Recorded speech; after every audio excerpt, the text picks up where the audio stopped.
En este segundo episodio de Noticia de un Secuestro, en este video podcast, los voy a invitar a que nos sumerjamos en la vida, en la obra, no solamente de Gabriel García Márquez, sino de una mujer que ha llegado a meterle justamente eso: más obra, más vida, más conocimiento, más letra. Y yo creo que tenemos mucha curiosidad eh, para entender esos procesos de adaptación que normalmente tienen este tipo de producciones. Vamos a poder ver Noticia de un Secuestro, luego de que seguramente ustedes que nos están viendo ahí tienen mucha curiosidad. Si no lo han leído, acérquense al libro, sáquenlo de la biblioteca, es probable que lo tienen ahí. Y hay momentos para los libros y hay libros para ciertos momentos. Si ese momento no había llegado, pues aproveche este de lanzamiento, porque próximamente lo tendremos después del 12 de agosto en la plataforma de Prime Video. Así que es una tremenda adaptación. Y aparece una mujer en este equipo, y es una mujer que exalta justamente la letra, la lengua y cómo adaptar, de nuevo, adaptación. Ella se llama Nubia Barreto y está con nosotros hoy, libretista con más de 16 años de experiencia en la industria. Nubia ha venido trabajando me atrevo a decir, en los canales más importantes de nuestro país, de la televisión en general. Ha hecho producciones muy, muy grandes y también ha estado muy cerquita de todos esos procesos de adaptación también. Ella nos va a contar mejor de qué se trata todo esto y cómo se genera ese tipo de trabajos. Así que, querida Nubia, bienvenida a este segundo capítulo, que además es tuyo, de Noticia de un Secuestro. ¿Qué tal? ¿Cómo estás? ¿Cómo vas? Muy bien. Qué bueno tenerte Gracias. acá. Bueno, igualmente me siento muy contenta de estar aquí. Vamos a contarle a las personas que nos siguen a esta hora, seguidores de Gabriel García Márquez, seguidores tuyos también, seguidores de la literatura, y muy pronto también seguidores de lo que será esta serie de Noticias de un Secuestro, serie cortica. ¿Cuál es tu papel dentro de Noticias de un Secuestro, Nubia? Bueno, yo soy una de las escritoras de la serie. Este es un trabajo en colectivo, especialmente esta serie. Estas series cortas y a la manera de Andrés Wood. No es un trabajo aislado de unos escritores a los que convocas y hacen un trabajo por separado. No, esto es un trabajo en el cual Rodrigo García, Andrés Burgos, Verónica Triana y yo sacamos un producto. Ahí a mí me causa mucha curiosidad también entender, porque cuando tú vas a un libro, dices, quien escribió el libro fue una persona que seguramente necesitó de muchas ayudas, y hablando específicamente de este libro, pues es un texto muy periodístico, es un texto que definitivamente no se podía salir de esa narrativa y de esa realidad de esa época de nuestro país. Ahora, cuando coescriben, que es lo que tú nos estás contando, ¿cómo es ese proceso? ¿Cómo se dividen ustedes las hojas, las páginas, los capítulos, los espacios, las experiencias? ¿Cómo es? Lo que pasa es que este es un relato que tiene un eje central, y es el secuestro particular de Maruja Pachón y de su cuñada. Y comienza siendo un secuestro X en una ciudad tan convulsa como la nuestra, pero poco a poco se va abriendo el panorama y lo que se va demostrando es que es apenas un engranaje de un propósito macabro, de un propósito de doblegar al Estado para unos fines muy concretos. Y ese relato tiene un principio y un fin, y tiene otras víctimas que están allí antes y otras que se han ido sumando a lo largo del relato. Entonces, lo que hicimos nosotros fue volvernos a contar la historia entre nosotros, Okay. y porcionarla. Porcionarla en los eventos más dramáticos que fuimos encontrando, y también en las líneas secundarias que más nos impactaban, que no necesariamente son los otros secuestrados, pero es que en realidad a lo que llegamos es a que el secuestro nos afectaba a todos: al escritor, a la víctima, al personaje que tiene que guardar un secuestrado, al personaje que tiene que ejecutar la orden de matarlo o de liberarlo, y todos resultábamos poseedores de un relato que se convierte en una cosa macro, muy dolorosa, muy interesante, muy del alma. Pero mira que me llevas a pensar en un ejercicio también al que están expuestos constantemente los actores per se, y es cómo tú gestionas lo que haces como actor, Ajá. que estás interpretando un papel, y cómo gestionas tu vida fuera de ese papel. Ahora, ¿cómo lo hacen ustedes como escritores? Porque acabas de decirnos algo que a mí me resulta muy cierto después de darle una segunda lectura al libro, y es que es un libro muy sufrido, pero el lector también sufre. Nosotros estamos en constante sufrimiento, y seguramente eso se va a reflejar ahora en la pantalla. ¿Cómo gestionas tú como escritor eso, como libretista? En el caso del escritor, ese sufrimiento no es un sufrimiento, es un abordaje, pero es múltiple porque tú estás pensando en varios personajes. Tú tienes que pensar como ellos, tienes que ser honesto con ellos, tienes que darles voz, tienes que fundamentar las acciones de ese personaje y mostrar que tienen que ser coherentes con su carácter, con su circunstancia. Entonces tú no piensas en un solo actor, sino en todo el combo que has construido para contar el relato. Además de eso está el escenario, y además de eso está, digamos, el momento histórico, en el caso de una serie de corte realista como esta. Entendiendo que son tantos los que se contaron esa historia otra vez, sí, se porcionaron la historia, sí, y cada uno tenía una responsabilidad. Sí. Listo. ¿Verdad? Fueron, ejercieron su responsabilidad, volvieron, ¿o es así? Me lo estoy tratando de imaginar. Van, vuelven y vuelven y hacen una lectura conjunta. ¿Quién es el encargado en este caso cuando estamos en un proceso de adaptación, que estamos partiendo de esa base, Sí. en este caso con Noticia de un secuestro? ¿Quién es el encargado de decir, estamos llegando al punto con tantas manos escribiendo? No, es un trabajo en colectivo. Es un trabajo en colectivo, pero además está mediado porque estamos escribiendo en los tiempos de hoy en los que la mesa de trabajo se traslada a lo virtual. Entonces nos estamos viendo todos los días por internet, y estamos haciendo un trabajo de mesa por internet. Y vamos madurando las cosas y vamos escribiendo y vamos exponiéndolas. Ellos tienen un dicho, los dos directores que participaron muchísimo en el proceso, tienen un dicho que es la historia va pasando de random a ser muy fluida. Y eso va pasando, uno ya va sintiendo, empieza con un bloque, es como si estás amasando, y luego se te va volviendo fino y vas llegando al punto de lo que quieres contar, y todo el mundo va sintiendo que está tocando los elementos esenciales, pero siempre estamos trabajando, digamos, en combo, en grupo.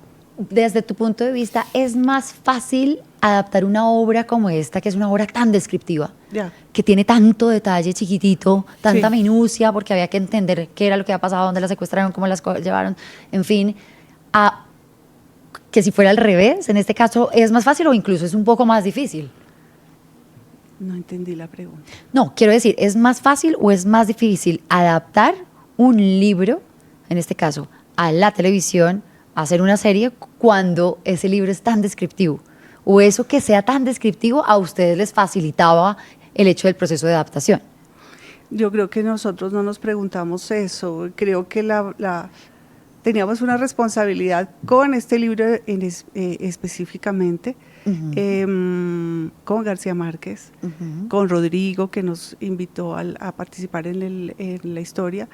Y había un elemento adicional que teníamos que tener en cuenta, y es que el relato es, los directores son chilenos, los escritores somos colombianos. Claro.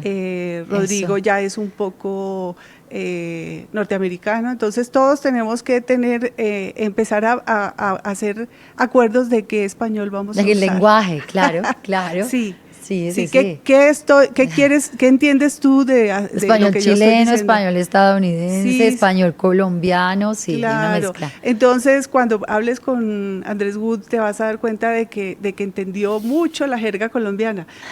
Algo que le costó Ajá, fue entender qué tipo de religiosidad tenemos, ok, porque la historia está cargada de mucha religiosidad.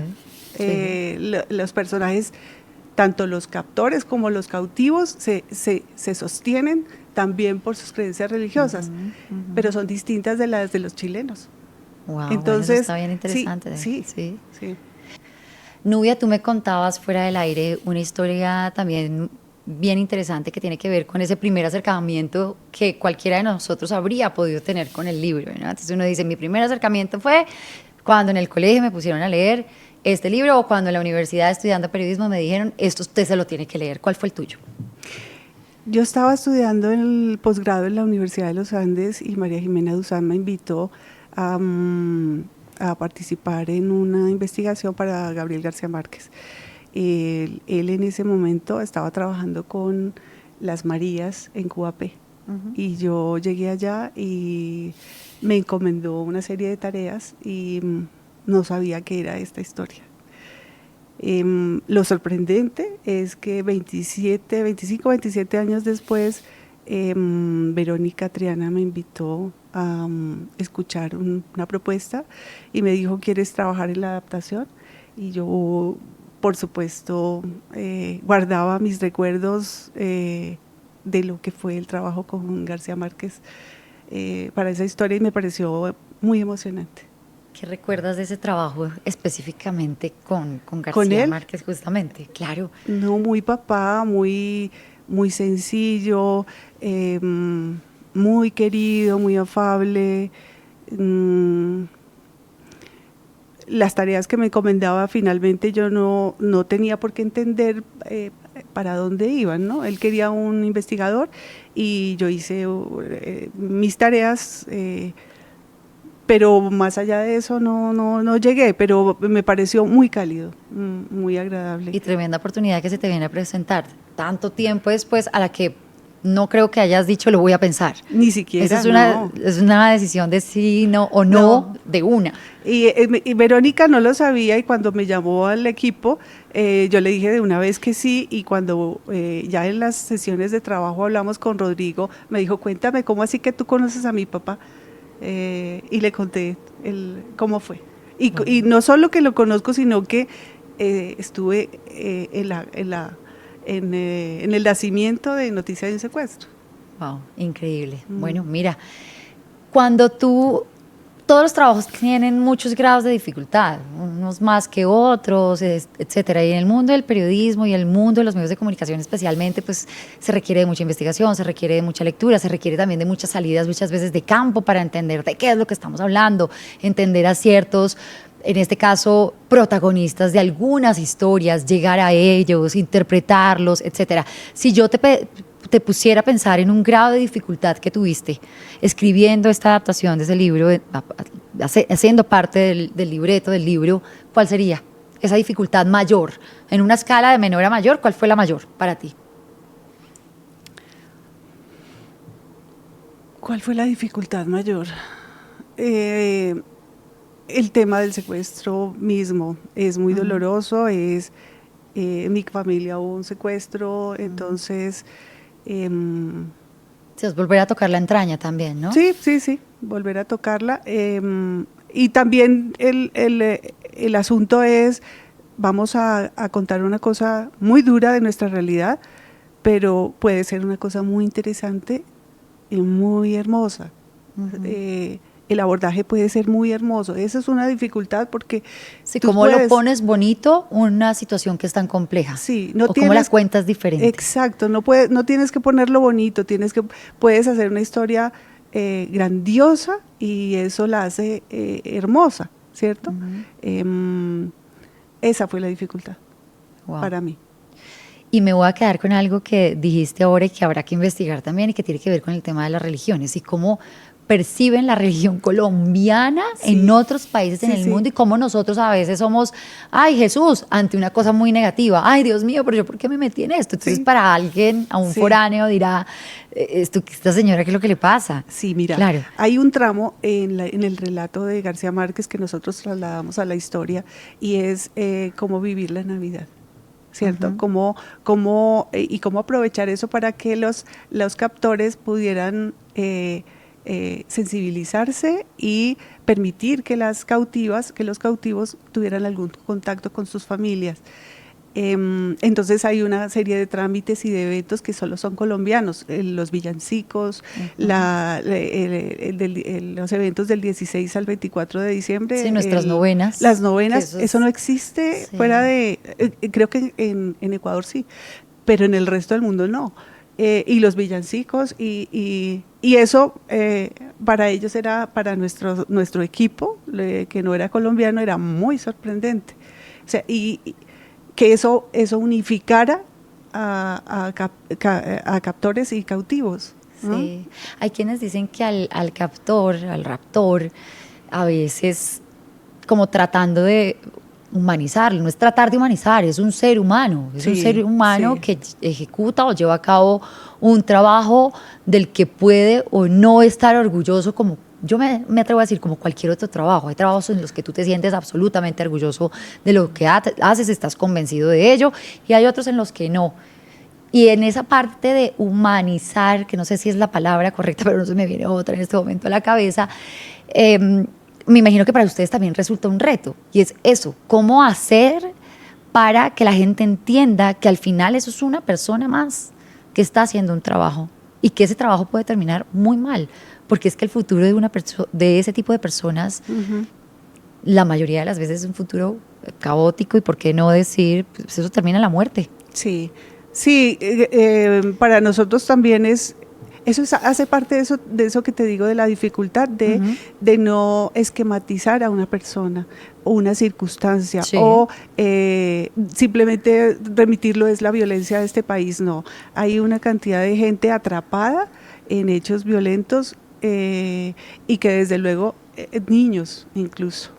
Tenemos, sin hacer spoilers, tenemos toda la gama de edades en la historia. Y resultan estando cautivos sin remedio. Y hay que relatarlos también a ellos, hay que también mirar las costuras y ver por qué están ahí y ver por qué también son unas víctimas. O sea, en algún momento cuando existe un secuestro, el país entero está atrapado, el sistema de justicia está atrapado, las familias y los captores.